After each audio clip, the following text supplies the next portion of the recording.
that time of the year. Yes, indeed. We're looking forward to winding down and having that well-earned break. But not everyone has time accrued for a holiday this year. And there are business owners, of course, that may be a bit puzzled over who gets time and a half and a day in lieu and what they can actually ask their staff to do through the silly season. There are things to watch out for that can catch out both workers and their employers. To walk us through some of them is a good friend of the show, Max Whitehead, employer relations expert from the Whitehead Group. Maxie, a good afternoon. Good afternoon and Merry Christmas to you. Well, you too, Max. I wonder what date can we start saying that? Surely around about the 10th. So Merry Christmas. I don't know. You're probably right. This is a bit early, but I just thought I probably might not get another chance. I like it. Have you bought me a present? Well, that was my next question. Yes, Max. Do you want a bow on your present or do you like ribbon? I haven't got Liar. We'll work it out later. Max, Christmas holidays can be a bit of a nightmare for some people. First of all, can the boss force me to take leave? Yes, they can. And belonging, they give you 14 days notice, so they can force you to take leave. And you've really got no say in that. They've got to give consideration to your needs, and you've got to go through some degree of discussion. But at the end of the day, the boss has the final say. What happens if I don't have enough leave, though, to cover over, to take over the close down period? I still have to take that leave. Well, that can be a bit of a problem, not for the boss, but for you. Because if you haven't got enough leave, the boss still can insist on you taking it over that period of time, and it may be without pay. I know that's pretty harsh. There is a calculation. They give you as much pay as they can possibly for what you've accumulated. Yeah. But once that runs out, you're on leave with no pay, unless they give it to you in advance. And many employers actually do that. Yeah, actually, no, that is an option. I know last year I wasn't here at the platform. I was working as a contractor, Max, so I had no say anyway. But they shut down for 3 weeks. Everyone had to take 3 weeks. And, of course, I didn't get paid for that full 3 weeks because I was a contractor, and boy, it hurt. It certainly would. To talk about the realisation, isn't it, of other jobs. So you've said that the best option is to ask your employer to take leave in advance. So that means obviously biting into future holiday leave, correct? Correct. I mean, if you've got a reasonable employer, and this is a good judgment of it, they're very conscious of the fact that you're going to be deprived of any funds through, one of the holiday periods and where all your friends will be enjoying life. So quite a large proportion will help you out a little bit through that period.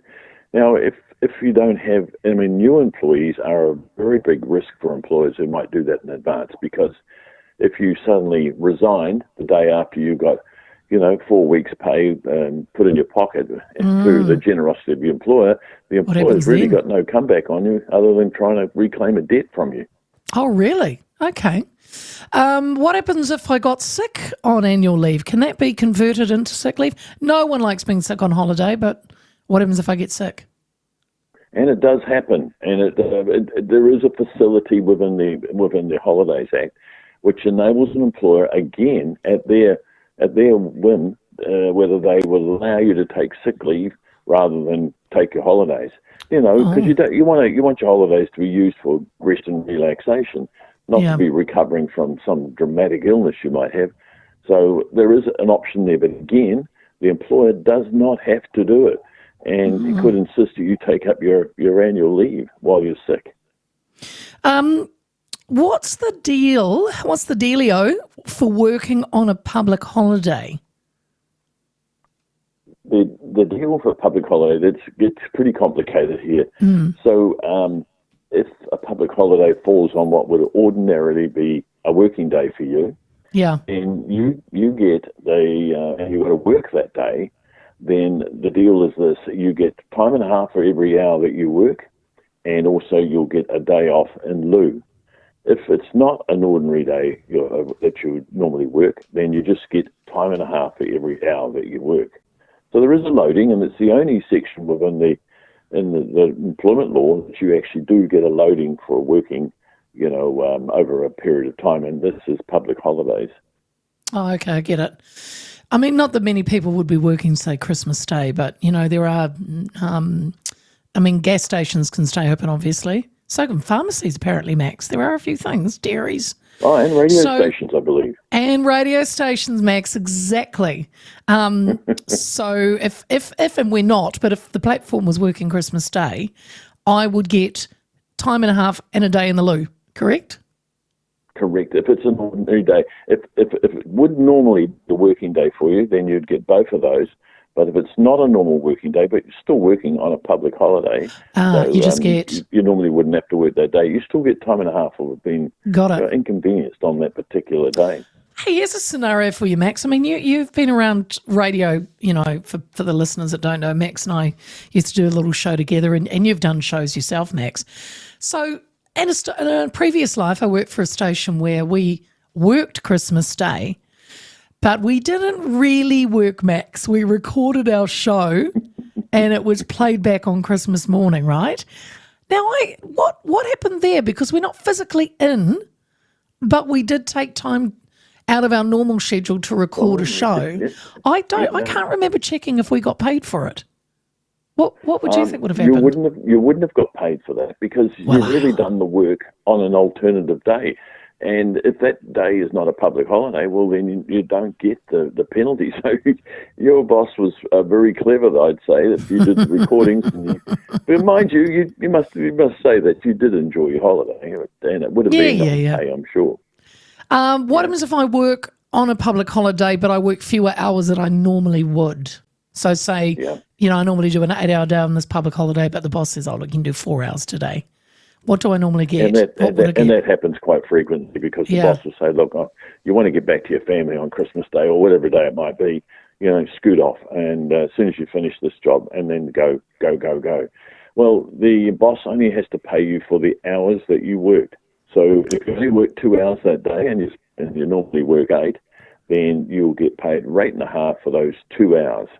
And because you've only worked 2 hours, do you get a day in lieu? Yes, you get a full day off on full pay at another time. Okay. All right, Max. Well, there's just a few things I wanted to run through for people, that may having to work or don't have enough time accrued. Good text rolled in. Farmers don't stop. No, farmers don't stop. That's 24/7. The trouble is they're self-employed, and they obviously, unless some of them aren't, but they generally don't get paid extra for working or milking the cows. Christmas Day. Yeah, I know. Sorry, buddy, I know. Hey, Max, there are a few changes I'd like to just run past you from the Minister of Workplace Relations and Safety, Brooke Van Velden. In fact, I've had her on the show a few times in the last month, I think. So let's take a look at a few of them, and I want to get your thoughts. The Minister's very recently made changes to collective bargaining, which she says will help reduce the rights and consequences of industrial action.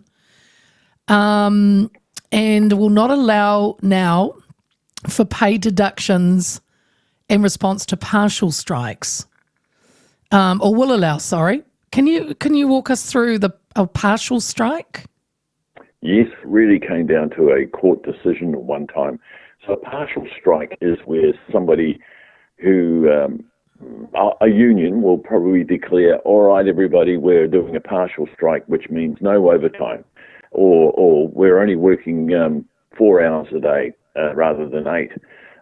Now, that strike could bring the business to its knees, and the employer makes no money at all. But the courts had no empathy for the business at all and said you still have to pay them full wages for that period of time.